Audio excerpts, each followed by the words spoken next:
Assalamualaikum warahmatullahi wabarakatuh. Selamat pagi semua murid-murid kelas 11 SMK Pelita Husada.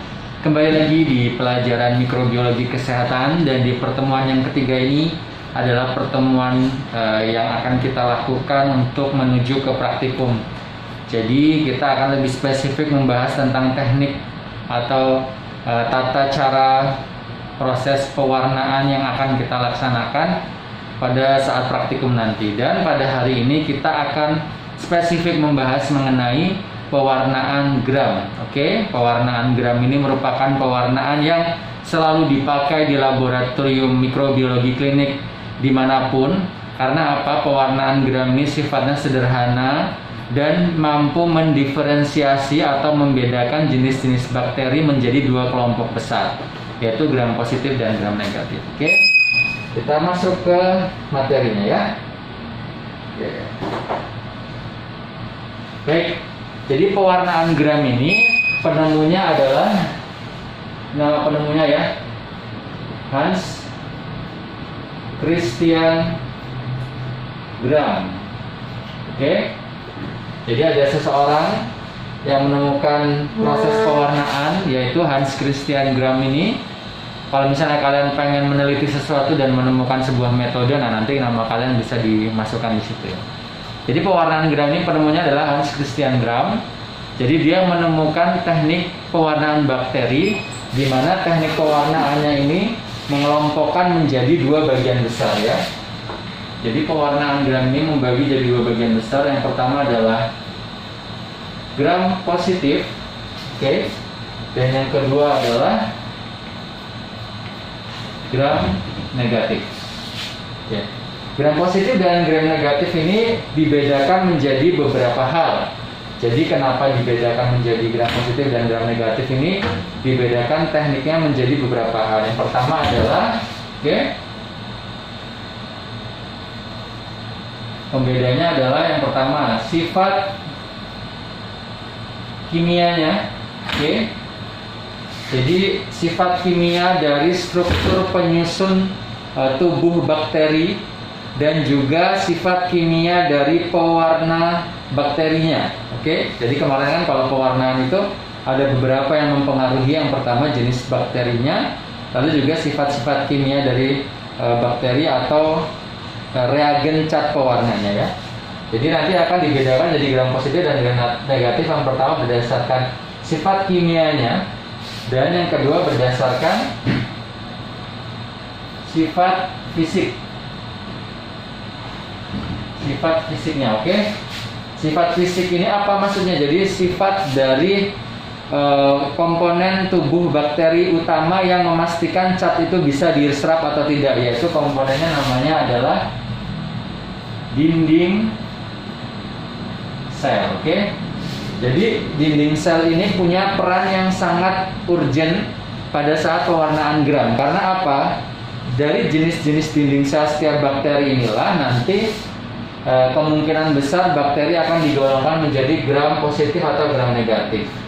Karena apa? Karena dinding sel bakteri itu ada dua karakteristik untuk gram positif dan gram negatif, di mana karakteristiknya ini nanti dibedakan berdasarkan ketebalan dari dinding sel bakteri. Oke, nanti saya gambar di sini. Saya hapus dulu ya untuk proses gambar.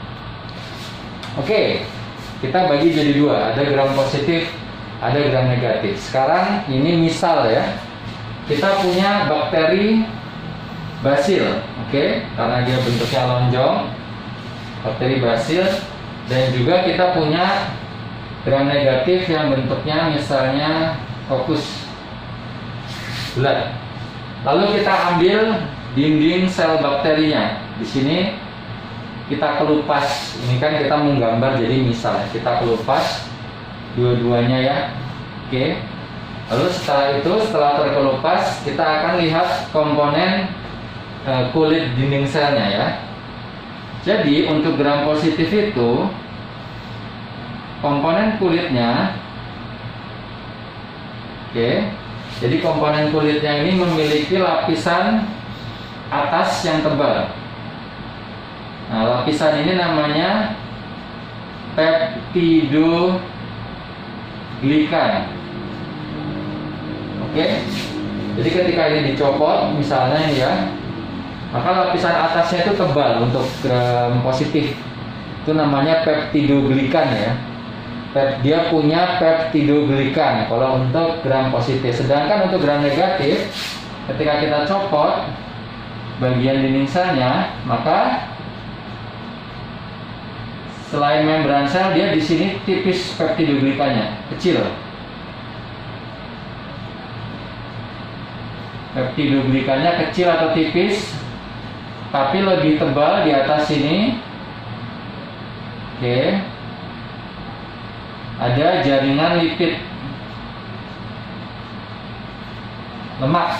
Jadi kalau gram negatif ini dia tidak tebal, peptidoglikannya tipis, tapi dia punya lemak yang meliputi dinding selnya. Nah, inilah yang disebut perbedaan gram positif dan gram negatif berdasarkan sifat fisiknya. Jadi dinding sel gram positif itu sifatnya lebih tebal dan punya lapisan peptidoglikan di atasnya yang tebal.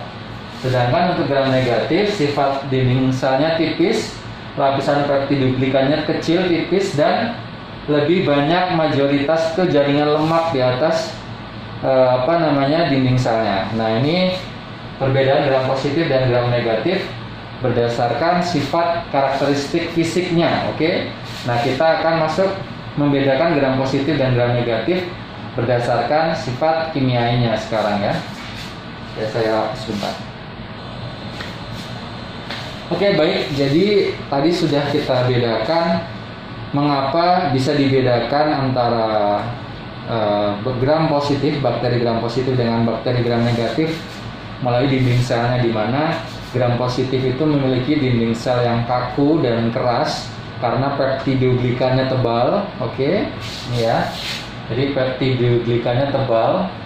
Sedangkan untuk gram negatif dia memiliki dinding dengan tekstur yang cenderung lebih tipis dengan peptidoglikan lapisan atas dinding sel yang tipis dan ada jaringan lipid di atasnya. Oke, itu gram positif dan gram negatif. Lalu setelah itu kita akan menjabarkan berdasarkan sifat kimianya, kenapa bisa jadi gram positif, kenapa bisa jadi gram negatif. Jadi dalam pengecatan gram itu ada 4 jenis zat pewarnaan. Oke, ada 4 jenis zat pewarnaan. Yang pertama adalah zat pewarna utama. Oke, pewarna utama dalam proses pengecatan gram. Yang artinya pewarna utama ini berarti yang pertama kali dipakai, yaitu kristal violet ya. Pewarna utama, oke, kristal violet. Kita harus ingat ya bahwa bakteri ini tidak berwarna. Oke. Jadi kita warnai untuk kemudian bisa kita lihat di mikroskop. Maka ketika pertama kali ini bakteri atau sediaan yang sudah kita siapkan di objek gelas diwarnai, dia akan menyerap zat warnanya yang paling pertama dipakai. Oke. Maka zat pewarna utama adalah kristal violet yang berwarna ungu. Dengan demikian, ketika bakteri diwarnai dengan warna ungu, maka semua yang ada di sediaan itu akan menjadi warna ungu bakterinya ya. Baik bakteri yang gram positif dengan peptidoglikan tebal maupun gram negatif dengan peptidoglikan tipis. Oke. Jadi pewarna utamanya ungu. Ini semua setelah diwarnai sediaan objek gelasnya, yang tampak pertama adalah warna ungu, warna pertama. Lalu setelah itu, pewarna yang kedua adalah lugol. Lugol ini sifatnya adalah menguatkan ikatan antara zat warna dengan dinding sel. Nah, disinilah ada mulai perbedaan fungsi. Jadi saat kita memulai cat yang pertama ungu dan diserap oleh bakteri gram positif dan gram negatif, maka sifat peptidoglikan di mana memang fungsinya keras, kaku dan tidak elastis, maka dia akan semakin mengikat warna ungunya. Oke. Jadi ketika dikasih lugol sebagai pewarna penguat, maka bakteri-bakteri yang diwarna itu akan semakin kuat warnanya. Sebaliknya dengan gram negatif, karena tidak ada keterikatan yang baik dengan lapisan peptidoglikan yang tipis, maka warna ungunya tidak dikuatkan. Jadi dia tetap berwarna ungu, tapi sifatnya itu lebih ringkih dibandingkan dengan yang gram positif. Jadi untuk gram positif warna ungunya semakin kuat, Untuk gram negatif ketika di pewarnaan yang kedua dengan Lugol, warna ungunya biasa-biasa saja dia. Jadi tidak ada keterikatan yang kuat. Nah, pewarna yang ketiga adalah pelunturnya atau dekolorisasi. Jadi setelah dikuatkan dengan Lugol, di mana gram positif masih berwarna ungu dan gram negatif juga berwarna ungu, tapi gram negatif ikatannya tidak kuat, maka pada saat ditambahkan peluntur warna yang merupakan aseton alkohol,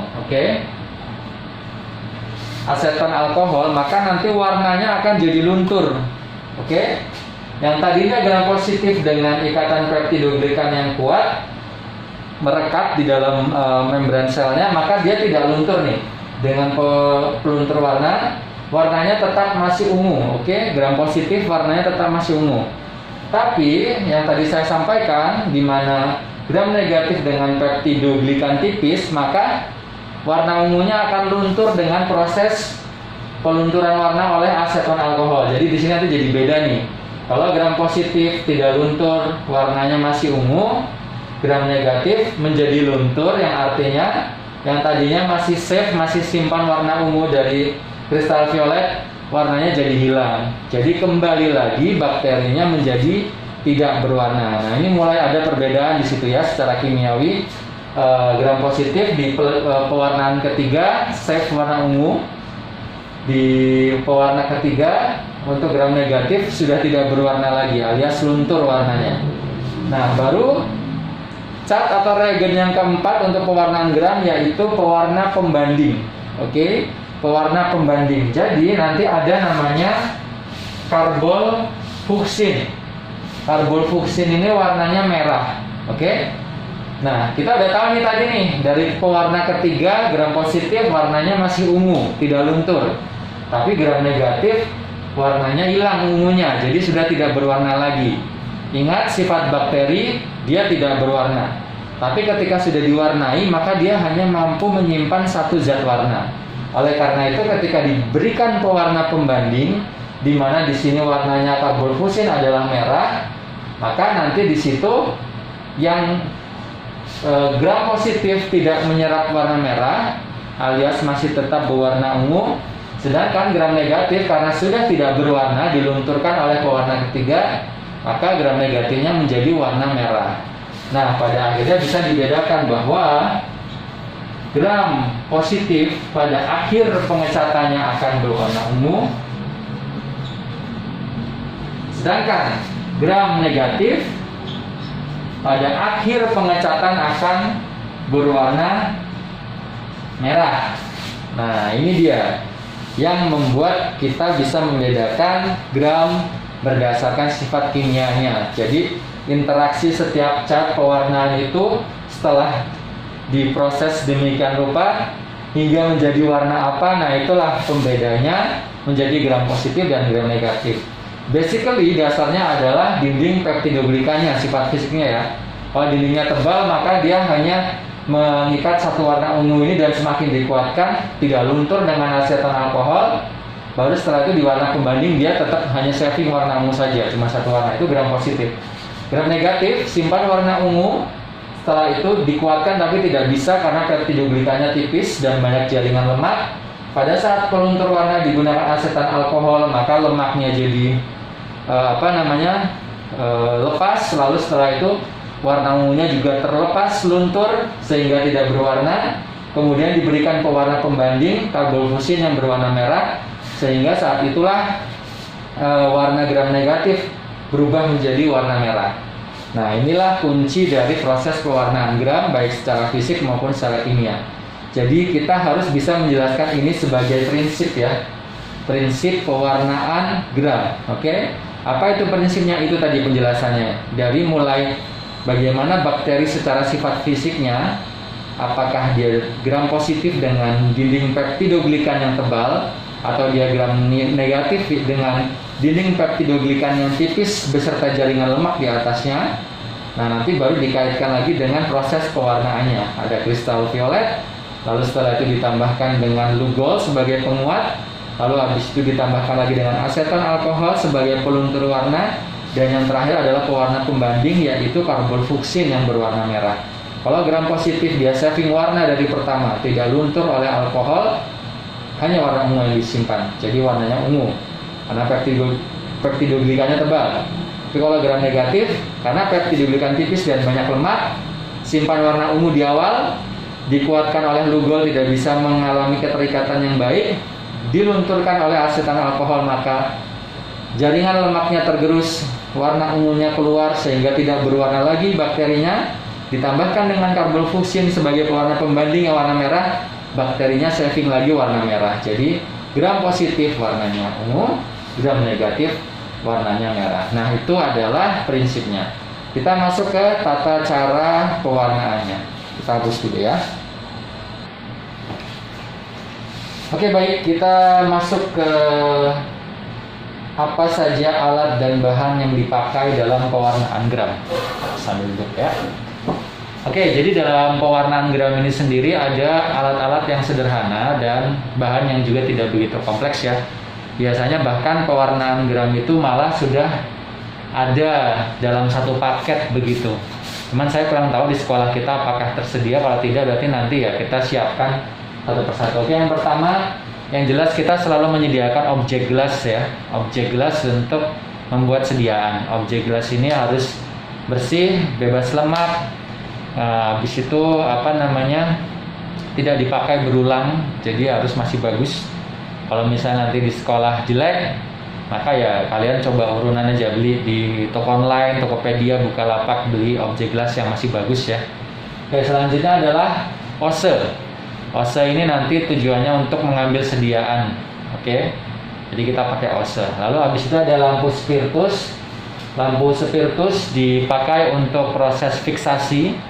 Nanti saya jelaskan apa itu proses fiksasi dan juga untuk proses sterilisasi. Jadi pada saat ose digunakan setelah mengambil suspensi bakteri, maka sebelum ditaruh lagi untuk kemudian dipakai ya disterilisasi lagi. Nanti saya jelaskan cara sterilisasinya. Habis itu ada kapas, oke, kapas, dan yang terakhir adalah mikroskop untuk melihat sediaannya.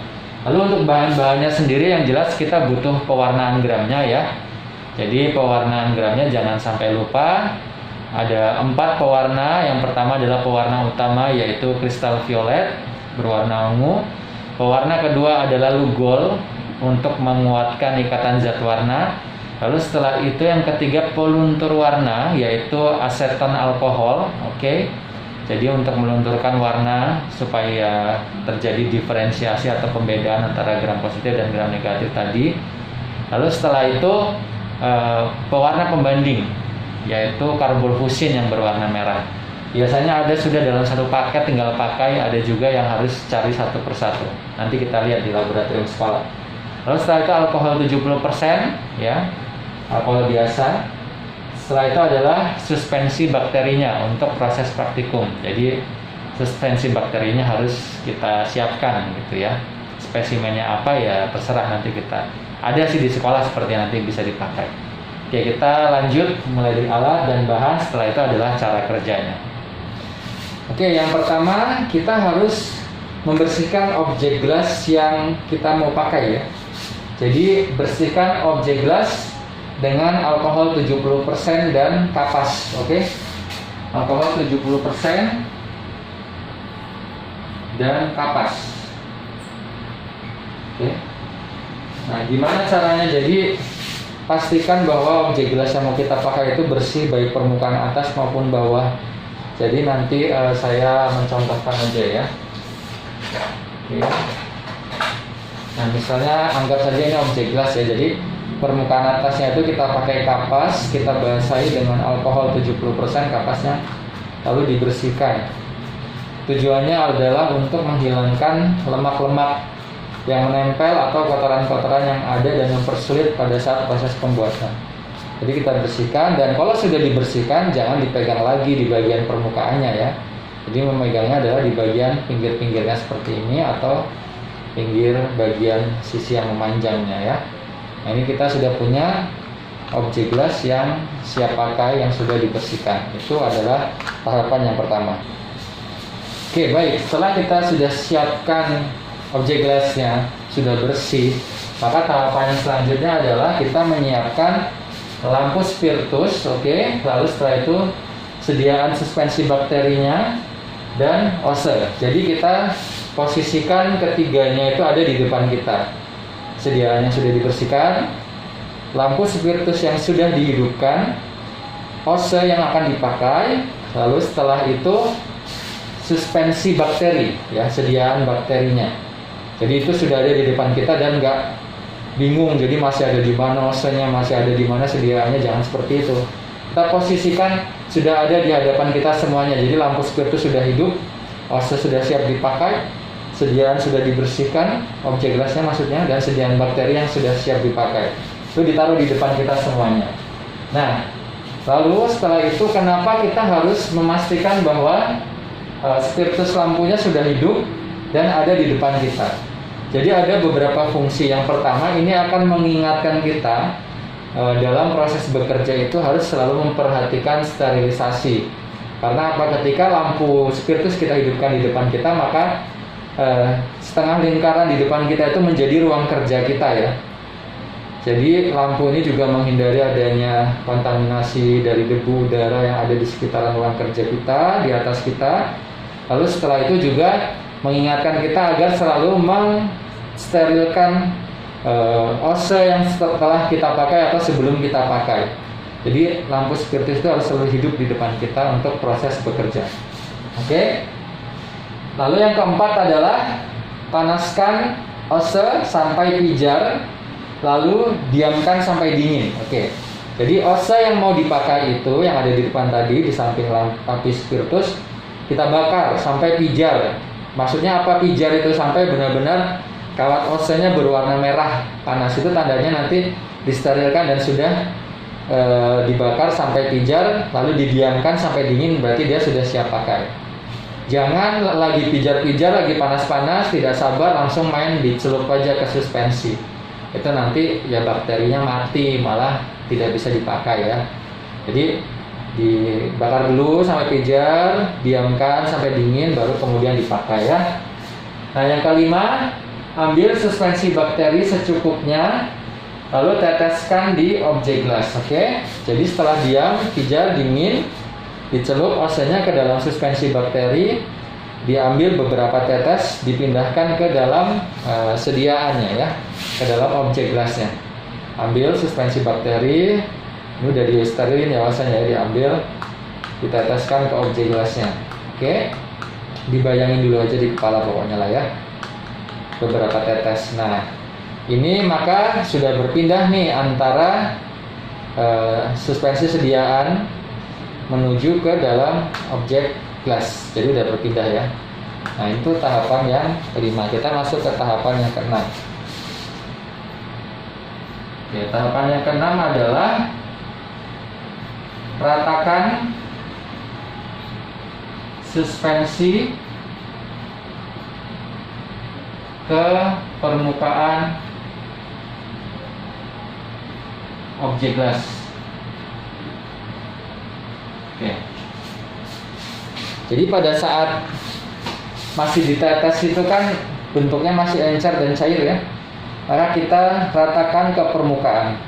Sebenarnya tidak ada keharusan bentuknya harus oval, harus melingkar atau gimana. Tapi saran saya untuk kemudian melatih nanti di pewarnaan diferensial yang lain, maka buatnya nanti kalau bisa di objek gelasnya adalah langsung bentuknya oval, ya. Jadi suspensi yang udah diteteskan itu kemudian diratakan ke bagian itu, ya. Jadi bentuknya oval seperti ini, ya, oval. Oke, agak jelek ini, harus di tengah kalau bisa.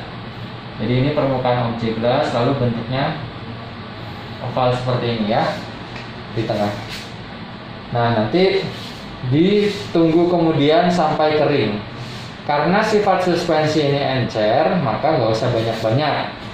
Karena apa? Di dalam satu tetes itu udah ada jutaan bakteri pastinya. Jadi buatnya tidak usah terlalu banyak. Yang penting satu tetes atau dua tetes cukup lah. Setetes saja mungkin. Jadi satu tetes terus diratakan di permukaannya sampai membentuk oval.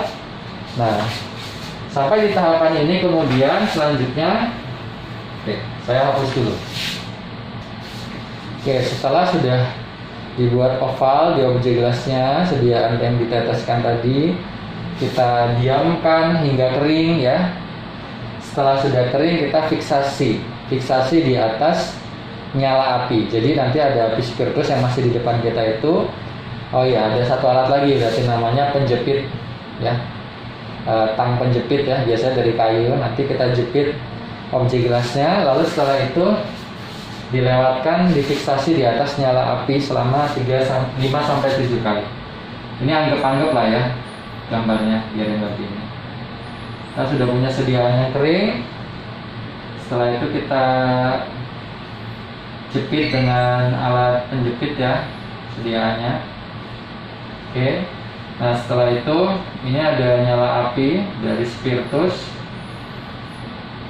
Oke.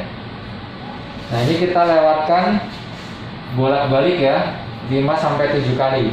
Bukan didiamkan. Kalau didiamkan itu namanya dibakar.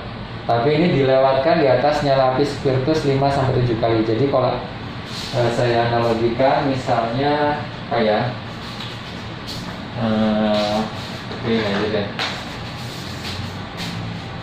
Kita jepit ya sediaannya pakai tang. Oke.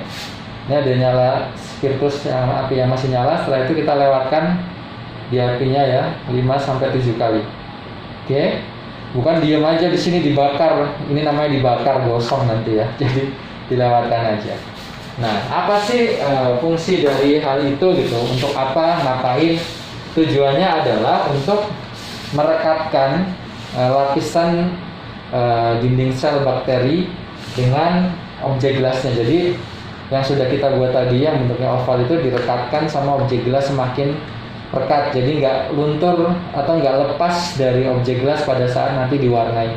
Karena kita mewarnainya pakai air kan, maka harus ada salah satu hal yang dilakukan untuk merekatkan antara si bakteri dengan kaca objek gelasnya. Maka itu harus difiksasi atau dipanaskan. Nah, itu sering keluar tuh pertanyaan itu di soal ujian. Jadi nanti kalian harus tahu kenapa harus dilakukan fiksasi pada sediaan sebelum diwarnai. Karena fungsinya adalah untuk merekatkan antara dinding sel bakteri dengan objek kaca sediaan gitu. Jadi supaya tidak terlepas pada saat proses pewarnaan, di mana proses pewarnaan itu biasanya menggunakan cairan-cairan tertentu yang bisa membuat bakterinya terlepas dari sediaan. Jadi ini fiksasi ini benar-benar harus benar dilakukannya benar ya. Oke. Terus fiksasi ya yang ketujuh, dilewatkan di nyala api. Nah, setelah difiksasi, kemudian tahapan selanjutnya adalah yang ke-8, masuk ke proses pewarnaan. Oke. Pewarnaan yang pertama apa tadi? Pewarna utama. Oke. Pewarna utama adalah kristal violet. Oke.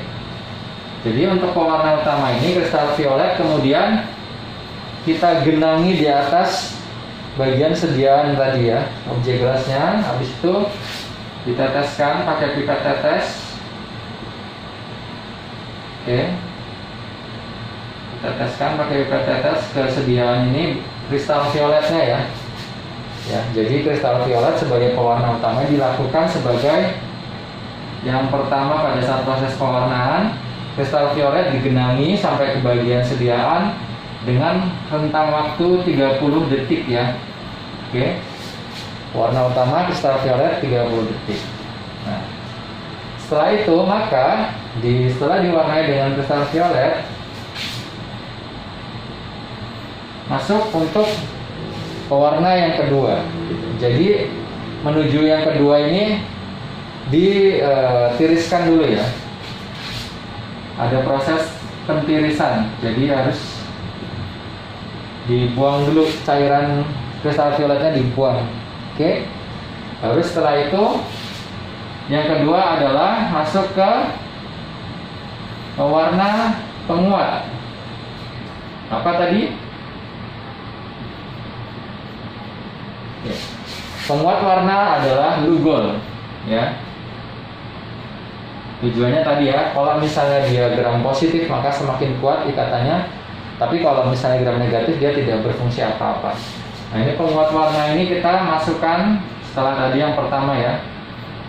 Jadi diteteskan Lugol untuk yang kedua, penguat warna yang kedua. Nah untuk Lugol ini juga waktunya sama 30 detik. Oke. Nah next, setelah yang pertama kristal violet penguat warna Lugol, yang ketiga adalah peluntur warna. Oke. Apa tadi peluntur warnanya? Aseton alkohol. Oke. Nah jadi ini Lugol tiriskan. Jadi setiap masuk ke step selanjutnya itu ditiriskan ya, dibuang dulu. Jadi masih ada Lugol di atas sediaan, dibuang dulu. Baru setelah itu dikasih aseton alkohol. Peluntur warna diteteskan lagi ke atasnya. Atau sebenarnya ada yang lebih baik tekniknya, yaitu direndam. Jadi nanti objek gelasnya ini disiapin aseton alkohol di dalam satu beker gelas begitu, dicelupin aja ke situ, itu lebih bagus sih. Tapi kalau kayak gitu nggak hemat reagen ya, nggak hemat catnya. Jadi kita diteteskan peluntur warna atau aseton alkohol. Nah untuk aseton alkohol ini karena sifatnya peluntur warna, maka kita harus membilasnya kemudian ya. Jadi setelah dikasih aseton alkohol ada proses pembilasan dulu. Pakai apa pembilasannya? Pakai air biasa, air mengalir ya. Jadi setelah dikasih peluntur warna aseton alkohol, kemudian dibilas dengan air. Berapa lama dilunturkan dengan aseton alkohol ini? Bisa dipakai dengan 30 detik juga. Tapi ini terlalu lama ya, opsional sifatnya. Dikurangin aja boleh, 20 juga boleh. Nah, jangan lupa dibilas dulu dengan air, dengan aseton alkoholnya, dibilas dengan air. Warna yang keempat adalah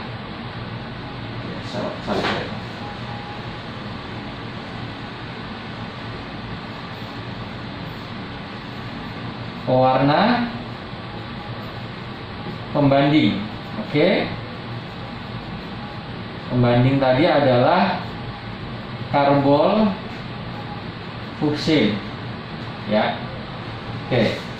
Karbol fuksin ini setelah tadi dibilas, maka kemudian diteteskan karbol fuksin ya, yang akhirnya nanti akan memberikan warna merah tadi. Nah, karbol fuksin ini diteteskan dalam waktu kurang lebih 30 detik, didiamkan. Nah, di sini nanti maka akan ada proses diferensiasi yang tadi yang saya jelaskan antara sifat kimia. Nah, ketika sudah proses pewarnaan ini berjalan, terakhir dibilas dengan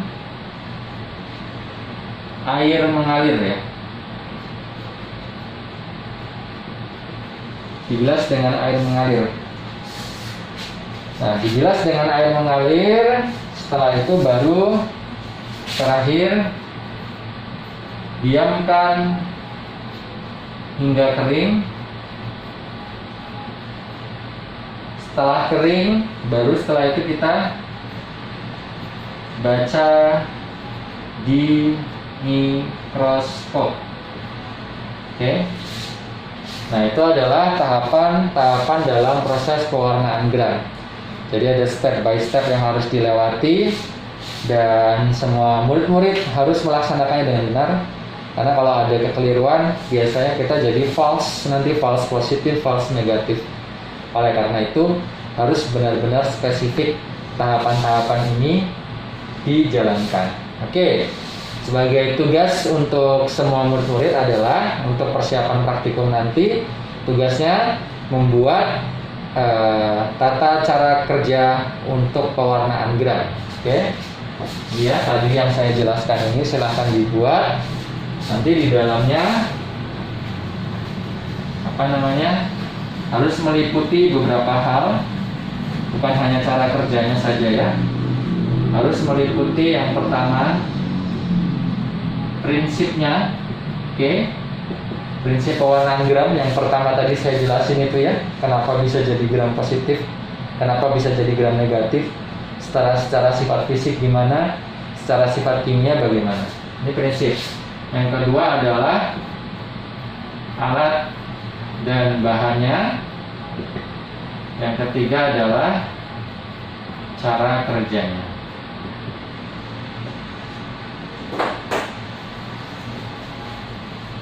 Baik, inilah mungkin nanti saja saya bersihnya. Makasih ya sudah menyaksikan videonya. Yang jelas semoga ini bisa jadi sebuah pembelajaran yang baik. Kita tidak langsung ketemu, tapi nanti saat ketemu praktek langsung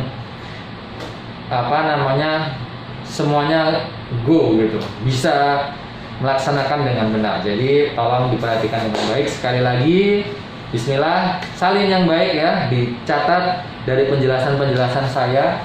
Kalau mau mencari di internet boleh, tapi saran saya jangan saklek disalin semua begitu, nanti malah jadi keliru. Paling enak itu setiap mendengarkan penjelasan dari saya, diambil setiap poin-poinnya. Lalu setelah itu nanti tinggal dikerjakan seperti ini, kan mudah ya. Saya tunggu seperti biasa tugasnya sampai nanti pukul 10 deh, boleh Pak, sampai pukul 10 malam. Jadi semoga semuanya bisa mengumpulkan, dan nanti akan saya note yang tidak mengumpulkan, yang tidak membawa tugas ini pada saat besok praktik, tidak masuk ke dalam ruang laboratorium. Harus bertanggung jawab terhadap diri kita sendiri, karena dari situ kita bisa bertanggung jawab terhadap segala macam amanah-amanah yang diberikan Tuhan oleh kita untuk ke semua orang. Baik, saya akhiri. Assalamualaikum warahmatullahi wabarakatuh.